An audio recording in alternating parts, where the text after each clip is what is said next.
दो शब्द सभी लोगों का ध्यान यहाँ आकर्षित करना चाहती हूँ। कोई भी मंच छोड़ के ना जाए। मैंने कहा कोई भी मंच छोड़ के ना जाए। श्रीमान बैठ जाइए। आपके सामने मैं आपकी बहन, बेटी, नारी शक्ति स्वरूपा आशा निषाद, साथ ही मेरे साथ माननीय श्री मोरेश्वर खेड़ेकर जी, जो चंद्रपुर जिला भोई समाज सेवा संघ के जिला संगठक हैं, श्री रामकिशोर केवट जी और श्री राम मिलन निषाद जी, हमारी आराध्य माता महाकाली नगरी चंद्रपुर महाराष्ट्र से आए हैं। इस महाअधिवेशन में एक देश, एक जात, एक आरक्षण की मांग की आग को हवा देने के लिए हम सब यहाँ पर एकत्रित हुए हैं। मैं यहाँ कुछ बातों पर ध्यान दिलाना चाहती हूँ।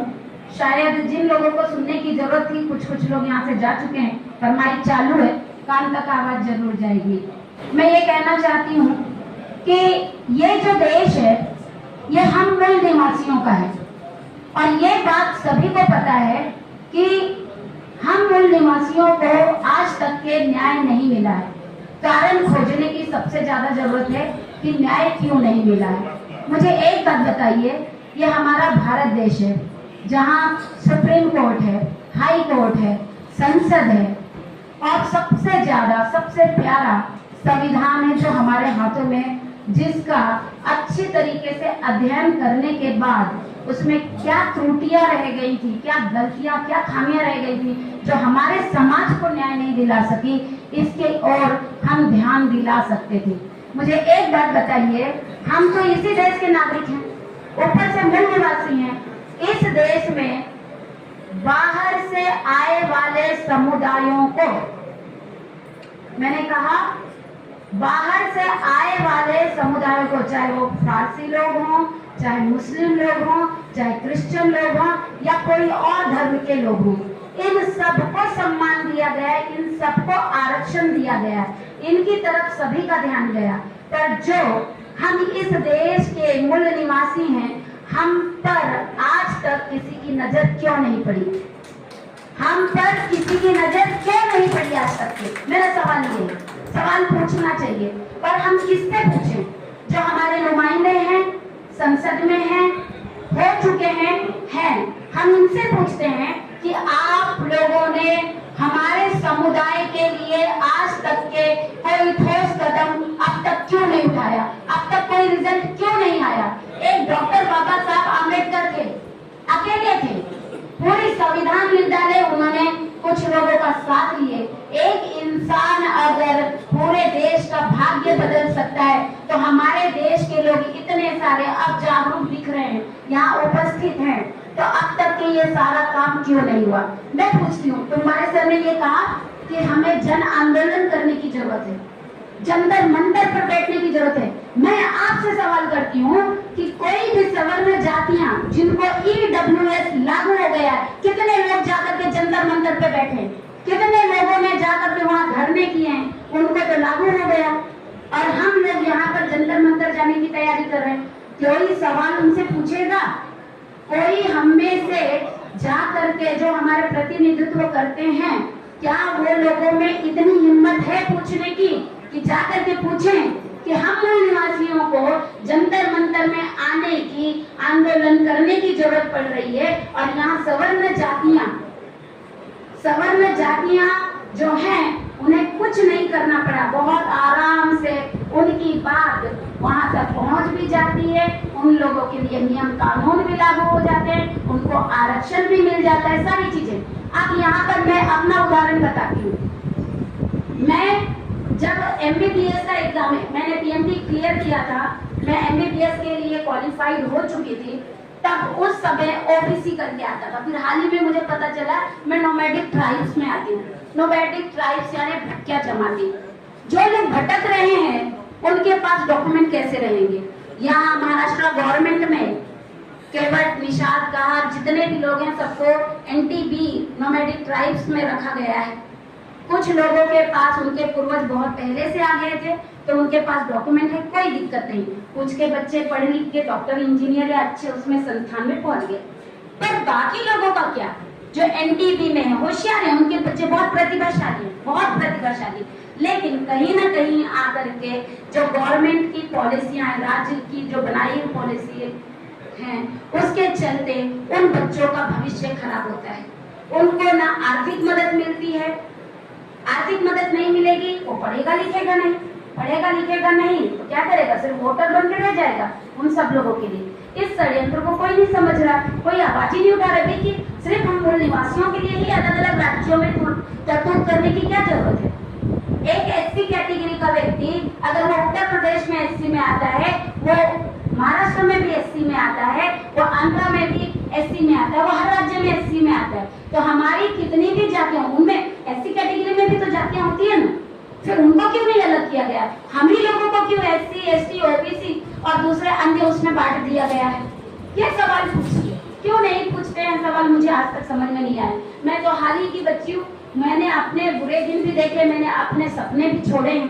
डॉक्टर बनना छोड़ के आज मैं प्रोफेसर बन गई हूँ, और प्रोफेसर बनने के बाद आपके सामने खड़ी हूँ सवाल पूछने के लिए। अगर किसी ने ये सारे सवाल पहले किया रहता, आज मैं जब पढ़ाती हूँ और बहुत सारे पेरेंट्स और बच्चे अपनी जब एक एक सपने उनके टूटते हैं, उम्मीदें टूटती है, तो मुझे बहुत दुख होता है, मैं वापस उसी दुख में पहुंच जाती हूँ।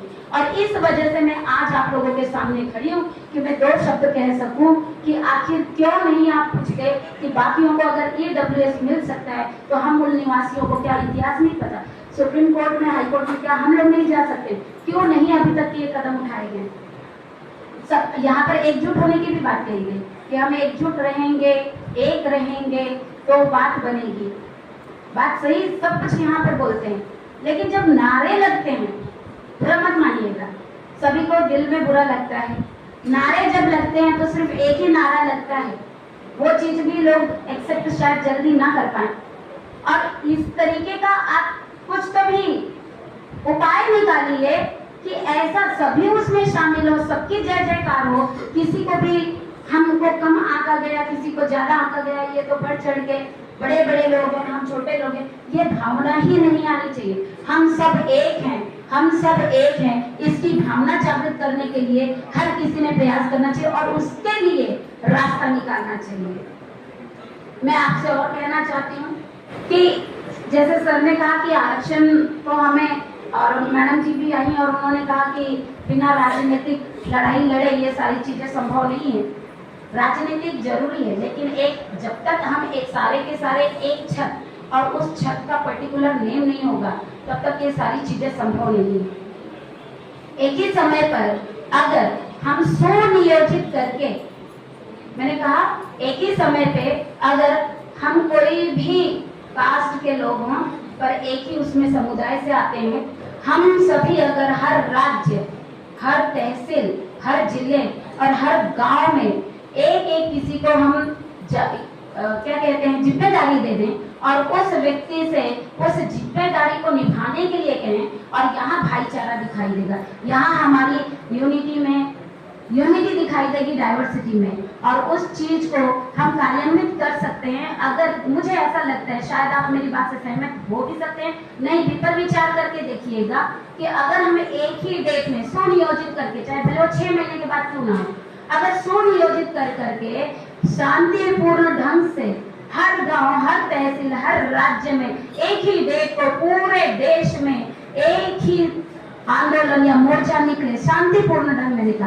परमिशन लेकर के मोर्चा निकाला जाए और वो पूरी मीडिया, सोशल मीडिया में, पत्रकार में, हर जगह आएगी, तो हम लोग, हमारी ताकत, हमारे सिर दिखाई देंगे। कहते हैं ना, एक गीत है, जितने बाजू कितने सर, गिल्ले दुश्मन ध्यान से, हारेगा वो हर बाजी, जब खेलेंगे हम जी जान से। तो आओ मिलकर जब हम लोग जी जान से इस लड़ाई को लड़ेंगे तो ही हम लोग अपने आरक्षण को प्राप्त कर पाएंगे। और यहाँ पर दूसरी बात ये कहना चाहूंगी कि हर अधिवक्ता जो कानूनी दाव पेच में माहिर है, उनकी जिम्मेदारियां, मंच पे बैठे हमारे विधायक साहब, जो भी संसद में और जो लोग बैठते हैं आमदार, खासदार, उनकी जिम्मेदारियां और सबसे ज्यादा बढ़ जाती है, क्योंकि सर हम और हमारे बच्चे और हमारे आने वाले भविष्य आपसे उम्मीद करता है कि आपको हम प्रतिनिधित्व देते हैं, तो आप उस चीज का मान रखें और हम लोगों की बात ऊपर तक पहुंचाना नहीं, उसको करके दिखाएं।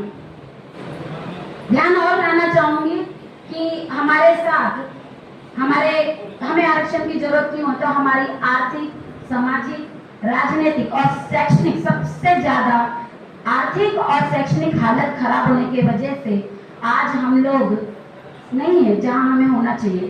कुछ समुदाय के लोग बहुतों के पास पैसा नहीं है यहाँ तक आने के लिए।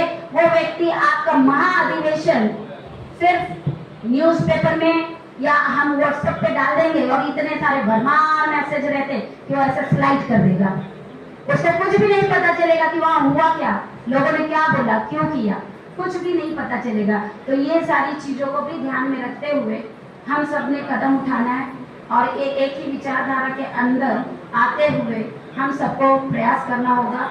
मैं बहुत छोटी हूँ, मुझसे अगर कोई गलती हो रही होगी तो मुझे माफ कीजिएगा, मैं माफी भी मांगूंगी इस बात के लिए। लेकिन मैंने जो बात कही है पूरी दिल से कही है और मैं चाहूंगी कि आप सभी लोग उस पर विचार और विमर्श जरूर करें और उसके ऊपर ध्यान दें। मैं अपने 2 शब्दों को समाप्त करती हूँ। धन्यवाद। जय हिंद। धन्यवाद मैडम, अच्छी बात आपने